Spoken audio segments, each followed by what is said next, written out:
que após a desistência de Joe Biden na corrida presidencial nos Estados Unidos, a atual vice-presidente americana, Kamala Harris, se aproxima de se consagrar candidata pelo Partido Democrata. Kamala conquistou o total de delegados necessários para receber a indicação do partido. Além disso, o comitê responsável pela Convenção Nacional do Partido Democrata marcou para amanhã uma reunião que será decisiva para definir as regras de uma eleição virtual que pode antecipar a indicação oficial do candidato ou candidata do partido na disputa contra Donald Trump. Vamos com o Luca Bassani novamente para entender melhor esse cenário. Nós temos o nome de Kamala Harris ganhando cada vez mais força para essa disputa, Luca Bassani, mas com alguns silêncios interessantes também. Até ontem, pelo menos, o próprio Barack Obama, sobre o qual falava o próprio Diego e o João Bellucci, não havia endossado publicamente o nome dela, o que seria um apoio importante para o seu nome. Ainda há resistência contra Kamala Harris ou ela caminha para ser escolhida pelo Partido Democrata, Luca Bassani? Tem as duas coisas acontecendo ao mesmo tempo, Kobayashi. É importante a gente mencionar para a nossa audiência que quando um candidato ele quer ser escolhido, ele quer se candidatar à presidência dos Estados Unidos, ele passa por um processo meticuloso das primárias. Em cada um dos estados, ele é apresentado com vários outros concorrentes e aí, caso ele ganhe a eleição para os militantes do Partido Democrata ou Republicano, ele terá esses delegados desse estado comparecendo à Convenção Nacional no ano da eleição e declarando seu apoio e, portanto, aí ele seria escolhido como um candidato nacional. Isso aconteceu com os republicanos, não podemos esquecer que Donald Trump, no começo do ano, participou das primárias contra Ron DeSantis, contra Nikki Haley, contra o Vivek e tantos outros candidatos que foram desistindo ao longo do ano e, de fato, teve o apoio de todos desses delegados anunciado na convenção do partido na semana passada. Os democratas estão querendo fazer com que isso não aconteça, o que quebra a tradição e também o próprio estatuto do partido em alguns aspectos. O que eles estão vislumbrando é que amanhã, através de uma votação virtual, já vão declarar Kamala Harris diretamente a candidata, sem passar por essa convenção oficial com os delegados em cada um dos estados, até pela falta de tempo, que deverá acontecer em Chicago entre 19 e 21 de agosto. Então, muitos dos partidários democratas estão apoiando o nome de Kamala Harris. Não é novidade que Nancy Pelosi ontem veio a público, declarou seu apoio, o casal Clinton, tanto o ex-presidente Bill Clinton quanto Hillary Clinton, e também John Kerry, que também foi candidato no começo dos anos 2000 pelo partido. Até agora, Al Gore, que era o vice de Bill Clinton e também foi candidato quando perdeu para George Bush, não se manifestou, e Barack Obama são os dois nomes democratas mais importantes que continuam em silêncio. Tantos outros senadores e congressistas e governadores também acabaram já endossando Kamala Harris diretamente porque eles acreditam que é uma corrida contra o tempo. É necessário mostrar ao eleitorado que o partido está unido em torno de um nome, está em uma posição mais estável do que estava na semana passada e depois partir direto para o ataque contra Donald Trump, que é o verdadeiro adversário. Tantos outros acham que o nome dela não é tão competitivo, ela tem alta rejeição, em alguns estados-chave ela não pontua muito bem e que essa estratégia do tudo ou nada de maneira tão brusca, ela pode acabar não dando certo e fazer com que os democratas tenham um resultado eleitoral ainda pior do que já era esperado contra Joe Biden. Então, há ainda umas pessoas importantes no partido, os cabeças brancas, a gente fala, aqueles mais antigos do partido, que estão um pouco reticentes de cravar esse apoio e fazer tudo de maneira acelerada, mas, de fato, a candidatura dela vai se encaminhando para acontecer e depois veremos como as primeiras pesquisas mostram esse cenário. Eu quero ir agora com o Wilson Pedroso, o Luca Bassani continua conosco. Wilson, você acha que o fato da Kamala Harris ser mulher negra, ser descendente de imigrantes, vai pressionar o Barack Obama a fazer uma escolha pelo nome dela, a endossar também publicamente esse silêncio que tem sido acompanhado de perto aí pela imprensa, não só americana, mas pela imprensa mundial? Porque ele foi o primeiro presidente americano a ter essas características, o primeiro presidente negro, o primeiro presidente também descendente de imigrantes. Isso vai recair como um peso, uma pressão sobre o Barack Obama ou ele está numa condição que pressão não faz importância para ele já é ex-presidente? E aí, Wilson Pedroso? Você me chamou só porque o Bassani falou do cabeça branca, né? Isso também, né? Um pouquinho. Ô, Koba, eu não acho que por conta da etnia isso vai pressionar o Barack Obama a tomar uma decisão sobre apoio do Kamala. E sim, o isolamento final que ele está se condicionando a ficar, porque a maioria das principais lideranças do Partido Democrata tem nitidamente buscado a Kamala e desejado apoio para ela. E aí o Obama não pode ficar no final, porque parece justamente que o Obama está querendo fazer o beijamão, né? Olha, ela não veio beijar minha mão, ela não veio conversar comigo. Então, acho que politicamente, isso sim irá pressionar o Obama e a Michelle Obama a tomar a decisão pelo apoio do Kamala. Porque se ela daqui a pouco já tiver todos os delegados, toda a sua força para ganhar a convenção democrata, ela já está recebendo o que é uma coisa que é muito importante numa eleição, que é a parte financeira. Só ontem ela já tinha recebido 30 milhões de dólares, sei lá quantos milhões de dólares, e não sei quanto isso ocorreu hoje. Mas a pressão política do Obama, daqui a pouco, fica cada vez mais chato ele não se posicionar. Nem que seja para não dar apoio, nem que se posicionar de forma neutra, mas politicamente ele vai ter pressão política para se posicionar. O João Belucci, a Kamala Harris não foi oficializada, mas ela já age como uma candidata, né? Esse primeiro discurso que a gente viu público dela depois da desistência de Joe Biden, ela já falou como se fosse candidata com pautas ali que a caracterizam, inclusive, falou da questão do aborto, da luta pelas armas, o que parece seria uma bandeira dela caso fosse candidata. Como é que você vê a posição dela? O Joe Biden deu o apoio e ela tomou posse do apoio, foi isso? Tomou posse, e seria até natural, né? Em ela sendo vice, o próprio Joe Biden ele veio de vice do Obama, não é isso? Então seria natural que ela seja uma player ali mais forte. E você vê que no próprio dia que o Joe Biden pulou fora do barco, né? Foi via comunicação no Twitter, né? Desde então ninguém mais viu o Joe Biden, né? Então especulando aí, cadê o Joe Biden? Ninguém sabe onde ele está, se ele está doente, onde que ele está. Mas o filho do George Soros já apoiou a Kamala, o casal Clinton já apoiou. Então, assim, são os maiores, né? As maiores entidades aí que falou, vai você, Kamala. Agora, a única bandeira que me parece da Kamala é esse negócio, anti-armas e identitarismo. Ela me lembra um pouco a Janja, vai lá nas reuniões. Mas tem mulher na reunião? Tá, mas é a pauta da reunião. Mas tem mulher? Eu só quero saber isso. Tem mulher, tem negro, vira uma bandeira identitária, não tem pautas claras. E ela é tida lá nos Estados Unidos como de extrema esquerda, né? Ela é da extrema esquerda. Então, assim, ela tem muita rejeição. O Trump tem muita rejeição pelo assassinato de reputação constante, mas a Kamala é bastante rejeitada mesmo. E ela também, em debate, em entrevistas, já deu diversas gafes, foi muito mal na questão da fronteira, que os republicanos vinham batendo bastante, estava a fronteira aberta, né? Ainda está entrando todo tipo de gente, de criminosos, inclusive. O Joe Biden demorou muito a reconhecer a crise, quando reconheceu, designou a Kamala, que deu declarações assim sem sentido, e a internet está cheia de declarações dela, atropeladas, assim, meio desconexas. Ela vai ter tempo ainda para se cacifar para o debate, e vejo assim que os debates vão ser bastante decisivos. Pediu, Emerson? Sim, dois aspectos aqui, até que o Pedrinho e o senhor acabou comentando conosco aqui, que é a parte dos valores, né, que já parece já receber uma quantidade, inclusive os advogados dos republicanos, parece que já vão manejar alguma coisa diante do Comitê Eleitoral Federal a respeito justamente do fundo, né, que estava destinado para o Joe Biden, e como Kamala não está declaradamente lançada como presidente, teria um problema, um impasse, possivelmente eles ingressam ali com alguma ação para tentar cercear essa potencialização da própria Kamala. Então isso é preocupante. E como o Belucci disse também, eu acredito que ela já está enveredando nesse aspecto, por conta de ser de extrema esquerda. Ela já vem, inclusive, na fala dela recentemente, ela fala que eu sei lidar com criminosos, né? Até por conta da condenação de Donald Trump, apostando talvez na própria postura dele, né? De falar o que pensa, o que lhe vem à cabeça, e isso pode também comprometer as eleições. E do seu histórico também, como atuante da justiça, como alguém em linha dura, como era reconhecida anteriormente. Só para complementar, porque a gente está falando da parte financeira, do financiamento, para ver como o mercado já acredita que ela é a candidata à presidência dos Estados Unidos. Ela já recebeu, até hoje, 100 milhões de dólares. Sim. 100 milhões de dólares. Que não é diferente do valor que estava bloqueado por doadores democratas em razão Não, mas eles já estão reconhecendo. Eles já estão reconhecendo. Né? Isso. Na verdade, não é que ela recebeu novas doações.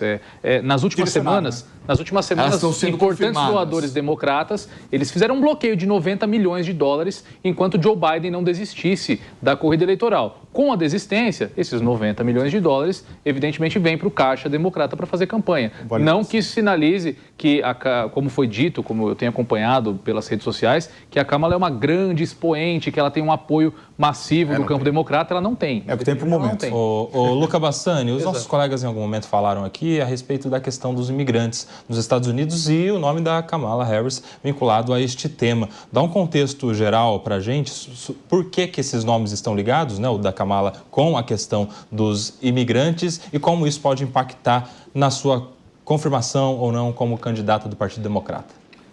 Bom, Kobayashi, se nós olharmos o histórico de Kamala Harris, nasceu na Califórnia, mas a mãe dela é uma imigrante da Índia e o pai um imigrante da Jamaica, ou seja, ela é ao mesmo tempo uma descendente de negros e uma descendente de asiáticos. Então ela fala para essas duas minorias étnicas dentro dos Estados Unidos.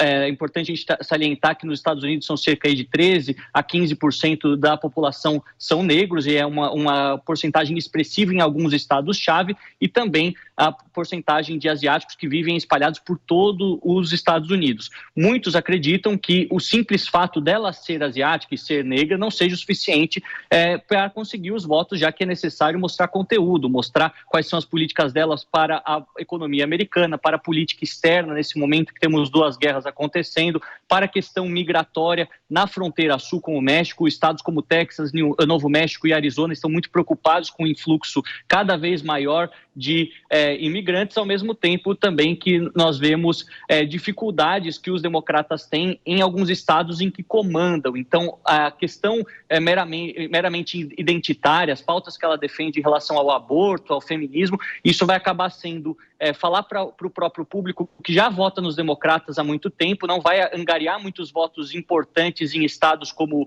Pensilvânia, Michigan, Wisconsin, Geórgia, Arizona, e também vai acabar, às vezes, afastando o eleitorado de centro. Então, acredito que inicialmente esse discurso foi para falar para o seu próprio público, e agora, à medida que a campanha vai tomando corpo e ela for escolhendo um vice, ela vai adotar uma postura um pouco mais centrista para tentar emplacar esses eleitores que não são convencidos pelo identitarismo.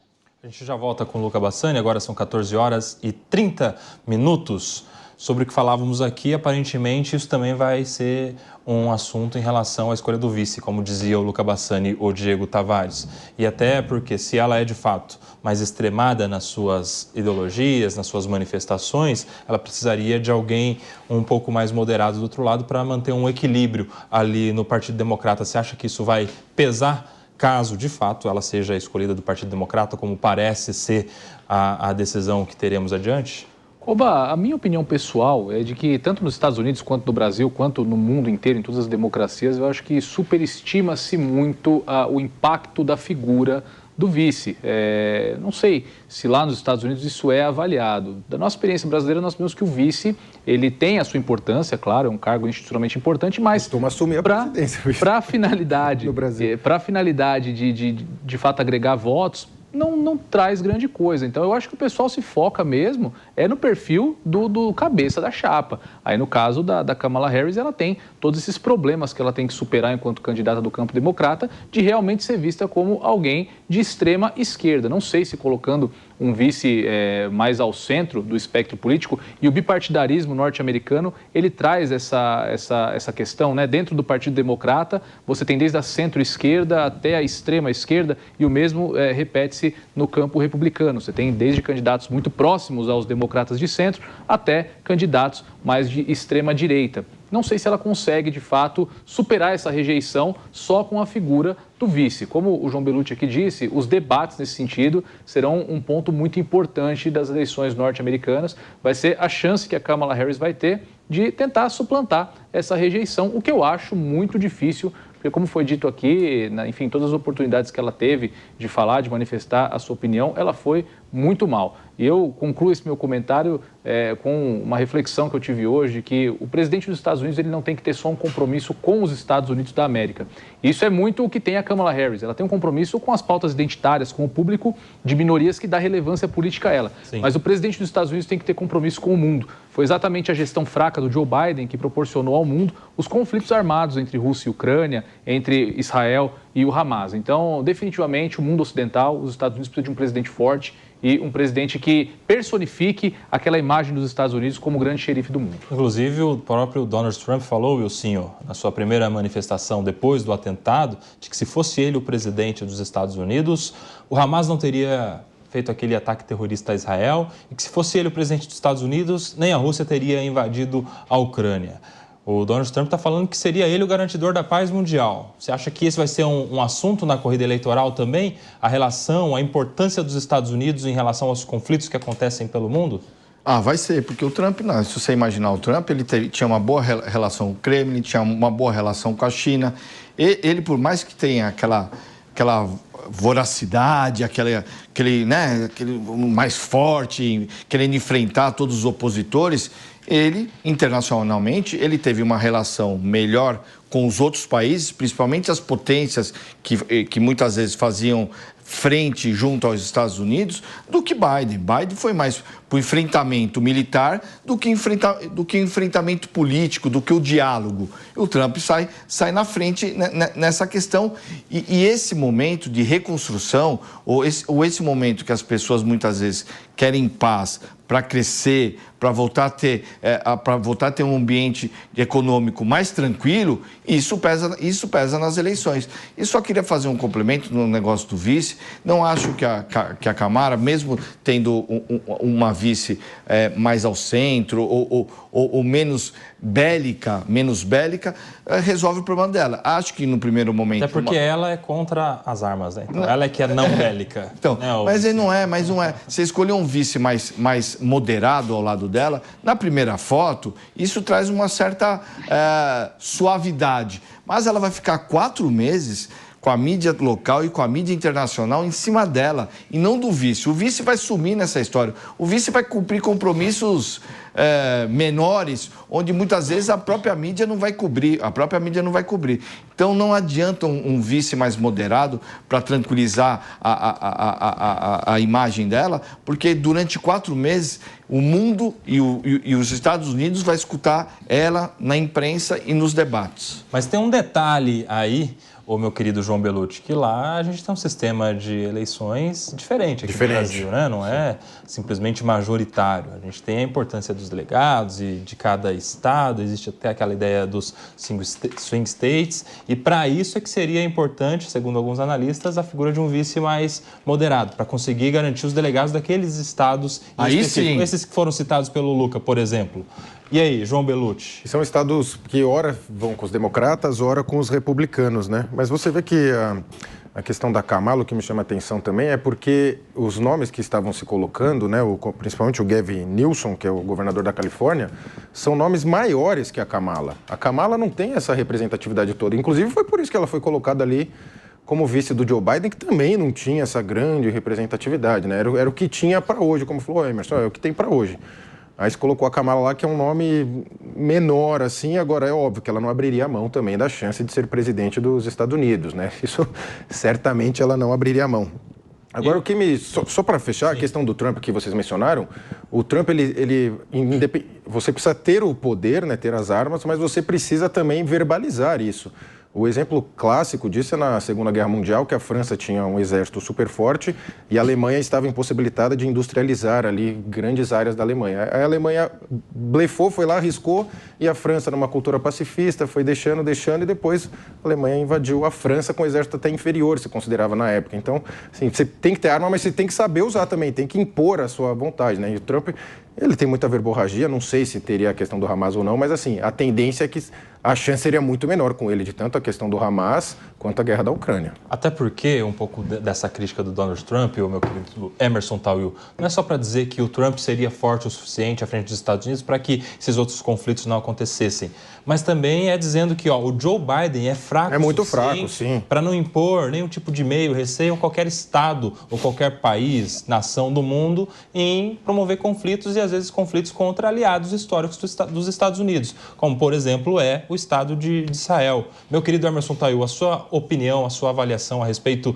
desta questão, a importância dos Estados Unidos nos conflitos mundiais, porque foi trazido como um assunto de campanha ou pré-campanha por Donald Trump. E como a Kamala Harris poderia ser diferente do Joe Biden em relação a esse assunto? É um detalhe muito difícil de a gente até pontuar, porque, na verdade, o presidente dos Estados Unidos nada mais é do que o protagonista, né, de todo o cenário global. E, sem dúvida alguma, quando você chega na última raça, ou seja, do conflito propriamente disso, é sinal que todos os meios pacíficos se esgotaram. Então, a narrativa de Donald Trump, quando fala de Joe Biden, que ele seria muito fraco, é justamente para desestabilizar, para descredibilizar também o governo de Joe Biden. E ele tem muito mais velocidade, como disse aqui o próprio Ilcinho, em verdade ele é muito mais atuante, tem por conta até da sua condição de empresariado, né, de uma forma global, ele teria muito mais acesso, flexibilidade com outras nações, para que pudesse talvez chegar a um denominador comum. Joe Biden foi muito passivo, atrelado também não só a sua passividade, mas também o seu problema de saúde, que acabou sendo potencializado ao longo da sua gestão e acabou, infelizmente, com a renúncia dele ao cargo, né, o maior cargo da América Latina, da América do Norte, perdão, de presidente. Kamala, a gente não sabe ainda, não experimentou, é muito difícil saber. Como você disse, ela tem extremamente de esquerda, ela é contra as armas. Emerson, como é que lidaria? Só para eu não ter entendido direito, ele desistiu da candidatura, continua presidente, continua até presidente da República. O fim do seu mandato. Mas a doença acabou comprometendo. E agora, aos trancos e barrancos, colocaram Kamala, porque não existe um outro nome. E aí, como disse também, o Gavin Newsom poderia ali, tem uma figura muito mais irradiante do que a própria Kamala, mas será que ela não está já dentro desse contexto, desse formato que foi criado para essa gestão que seria de Joe Biden, e ela vem ocupar de uma forma subsidiária, né, e daria uma continuidade? Todo esse cenário a gente não sabe dizer, mas o importante é que está colocado ali um grande problema para os Estados Unidos. Não sabemos se Kamala vai emplacar, se não vai emplacar, e Donald Trump sai na vanguarda sobre essas eleições, mas política, ela se resolve em um dia, né? Muitas das coisas, uma fala maldita, qualquer comprometimento até de um agregado nosso que venha falar alguma besteira pode comprometer, sem dúvida alguma, as eleições nos Estados Unidos. Ô, meu querido Luca Bassani, a questão também envolve dinheiro, né? Porque campanha é dinheiro, e estamos falando de uma campanha gigantesca como a dos Estados Unidos, que envolve milhões e milhões de reais em um estado em que é possível o financiamento privado, as doações para a campanha. Você acredita que o fato de Kamala ser vice de Trump e já ter sido a pré-candidata a vice na candidatura renunciada por Donald Trump, também influenciará agora nessa decisão do Partido Democrata? Porque eu não sei exatamente como funciona, mas aparentemente aqueles valores que foram doados para a campanha do Joe Biden, poderiam ser utilizadas pela Kamala agora, caso ela seja a escolhida, e isso não aconteceria se fosse outro nome a ser escolhido pelo Partido Democrata. Você pode nos ajudar a entender esse cenário de dinheiro, campanha e escolha do nome, ô meu querido Luca Bassani? Posso sim, Kobayashi. A gente vê que será provavelmente um grande embate jurídico nesse momento, já que muitas das doações foram feitas ao partido, e aí o partido pode utilizar os fundos como bem entender. Outras doações feitas para a chapa presidencial Biden-Harris, ou seja, por ela fazer parte da chapa, seja como presidente, seja como vice, ela poderia utilizar, e outras feitas apenas para Joe Biden, quando você olhar a organização em cada um desses estados. Então, os republicanos podem sim representar uma grande dor de cabeça para os democratas, seja no âmbito estadual, seja no âmbito federal, com várias ações simultâneas, o que seria realmente um pesadelo jurídico para o período de campanha, até mesmo porque esses fundos poderiam ser congelados em algumas ocasiões, e isso dificultaria a realização da campanha em si, né? As viagens, a organização dos comícios, você fazer anúncios na televisão, na internet, no rádio. Então tudo isso poderia ser um grande entrave. Nós sabemos que do lado dos democratas também tem muitos advogados competentes, pessoas que já estão se preparando para isso, mas pode de fato ser um problema, e aqueles partidários mais antigos, eles sabem disso, e por isso talvez estejam hesitando em dar tão categoricamente o apoio a Kamala Harris depois de 2 dias que Biden anunciou a desistência da reeleição. Só se me permite fazer um adendo em relação aos vice-presidentes, de fato eles têm se tornado cada vez menos importantes durante os últimos 20 anos, mas em 8 ocasiões na história americana o vice-presidente teve que assumir ou por morte ou por renúncia. Então, de fato, de 47 presidentes, 8 deles, a gente pode considerar aí 1/6 das vezes o vice teve que assumir. Então, historicamente, há uma estatística que explica a importância do vice, e também no aspecto eleitoral, como os nossos colegas aqui bem elucidaram, para trazer votos de um determinado estado. Se você escolher um político bem regionalista, daquela região dos estados pêndulo, pode ser um fator que atraia mais eleitorado e faça você ganhar em regiões que você é mais fraco. Muito bem lembrado. Aqui no Brasil, por exemplo, a gente teve vice-presidente se tornando presidente por mais de uma vez. Aqui na cidade de São Paulo isso também aconteceu. O atual prefeito, inclusive, era vice-prefeito. No governo do estado de São Paulo, nas últimas 2 gestões, isso também aconteceu. Vice-governadores se tornando governadores. A importância do vice, ô Wilson Pedroso, você que é número 1 aqui dessa mesa de escolher vice, tá vendo? Eu acho que é importante... Sua opinião casou com o que falou ali o Luca Bassani. Mas é isso, o vice é mais importante para agregar politicamente do que agregar de imagem, de moderado ou não. Para ela agora é mais importante trazer novos estados, novos votos pela personalidade do vice, não por ele ser moderado, sim porque ele tem capacidade de construir um número maior de delegados, um número maior de votos para ela. Não amenizar a imagem dela ou diminuir a imagem dela porque ela é mais radical para um lado, é mais extrema esquerda, vou trazer alguém moderado. Para ela, nesse momento, o mais importante de ganhar a eleição é trazer delegados e depois trazer votos. Ô Luca, em algum momento eu ouvi, nesses últimos dias, alguém querendo que a Michelle Obama fosse, então, a vice da Kamala Harris, porque havia ali uma utopia de alguns que ela fosse a escolhida pelo Partido Democrata, isso foi sendo descartado ao longo dos dias, mas agora as pessoas estão falando que ela poderia ser, portanto, a vice, já que temos, de fato, uma vaga aí na chapa a ser escolhida. Isso tem chance de acontecer? Não tem? Como é que estão as conversas a respeito do nome de Michelle Obama? Olha, Kobayashi, eu acredito que Michelle Obama é um nome muito mais carismático, muito mais conhecido e eleitoralmente muito mais viável que Kamala Harris, mas ela não quer queimar a largada. Eu acredito que Michelle Obama tem vontade de ser presidente ou ser candidata no futuro, seja daqui 4 anos, daqui 8 anos, e sendo a cabeça de chapa, não sendo a vice-presidente. O segundo ponto é que, por mais que Michelle Obama seja mais moderada que Kamala Harris, e isso no aspecto ideológico pudesse ajudá-la com o eleitorado de determinados estados, elas, por serem 2 mulheres negras, acabam na questão da própria figura sendo praticamente equivalentes. Elas não trariam uma espécie de complemento uma à outra para fazer com que o seu eleitorado fosse ampliado em determinados estados. Então, muitos analistas americanos têm cravado que Kamala Harris praticamente terá que escolher um homem branco para ser o seu vice-presidente na chapa. Obviamente que não sabemos se de fato isso vai acontecer, mas eleitoralmente, ela sendo uma mulher negra com um histórico, né, de migração na sua família, já fala para grande parte das pessoas que estão nos Estados Unidos, agora ela teria que falar também para a outra grande parte, que são os americanos que têm famílias que também vieram de outros continentes, é importante a gente mencionar, mas estão lá há mais tempo, 150, 200 anos, em sua maioria brancos. Então, aí, essa composição seria aquela que, de certa forma, agradaria mais a cúpula do Partido Democrata, lembrando também que eles querem que seja um político tradicional, alguém que tenha experiência num estado, seja como governador ou senador, que possa mostrar resultados, possa mostrar números e não seja alguém fora do establishment para ser uma espécie de amador em uma corrida que está tão maluca, que está tão incerta, né, com esses acontecimentos recentes e que poderia mais prejudicar do que ajudar.